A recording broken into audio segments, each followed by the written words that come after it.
that King George III of England outlawed the interest-free, independent currency the colonies were producing and using for themselves, in turn forcing them to borrow money from the Central Bank of England at interest, immediately putting the colonies into debt.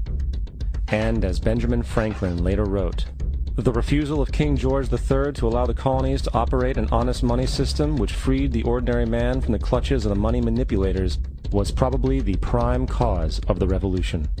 In 1783, America won its independence from England. However, its battle against the central bank concept and the corrupt, greed-filled men associated with it had just begun. So what is a central bank? A central bank is an institution that produces the currency of an entire nation. Based on historical precedent, two specific powers are inherent in central banking practice: the control of interest rates and the control of the money supply, or inflation.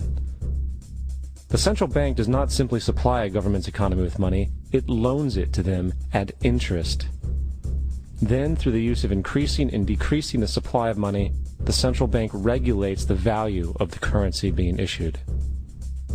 It is critical to understand that the entire structure of this system can only produce one thing in the long run: debt. It doesn't take a lot of ingenuity to figure this scam out. For every single dollar produced by the central bank is loaned at interest. That means every single dollar produced is actually the dollar plus a certain percent of debt based on that dollar. And since the central bank has the monopoly over the production of the currency for the entire country, and they loan each dollar out with immediate debt attached to it, where does the money to pay for the debt come from?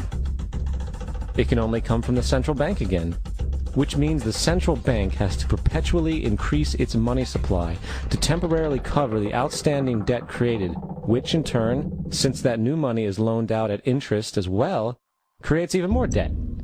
The end result of this system without fail is slavery, for it is impossible for the government and thus the public to ever come out of the self-generating debt.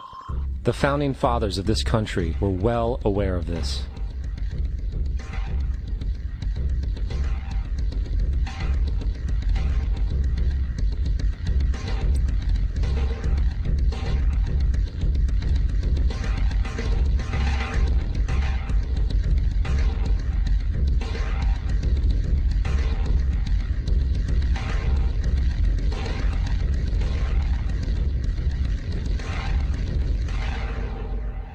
By the early 20th century, the U.S. had already implemented and removed a few central banking systems, which were swindled into place by ruthless banking interests. At this time, the dominant families in the banking and business world were the Rockefellers, the Morgans, the Warburgs, the Rothschilds.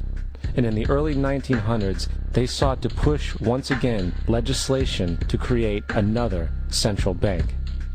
However, they knew the government and public were very weary of such an institution, so they needed to create an incident to affect public opinion. So, J.P. Morgan, publicly considered a financial luminary at the time, exploited his mass influence by publishing rumors that a prominent bank in New York was insolvent or bankrupt. Morgan knew this would cause mass hysteria, which would affect other banks as well. And it did. The public, in fear of losing their deposits, immediately began mass withdrawals.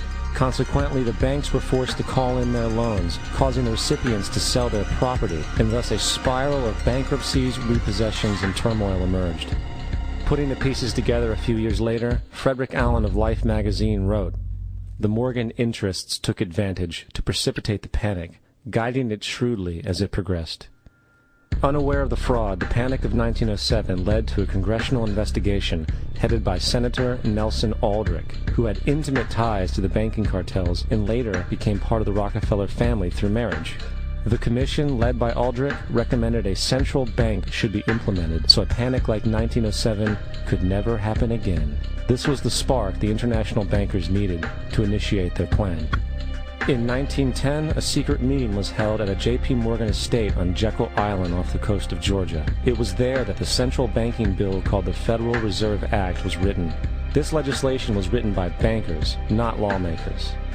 This meeting was so secretive, so concealed from government and public knowledge that the 10 or so figures who attended disguised their names when en route to the island. After this bill was constructed, it was then handed over to their political frontman, Senator Nelson Aldrich, to push through Congress. And in 1913, with heavy political sponsorship by the bankers, Woodrow Wilson became president, having already agreed to sign the Federal Reserve Act in exchange for campaign support. And 2 days before Christmas, when most of Congress was at home with their families, the Federal Reserve Act was voted in, and Wilson in turn made it law. Years later, Woodrow Wilson wrote, in regret,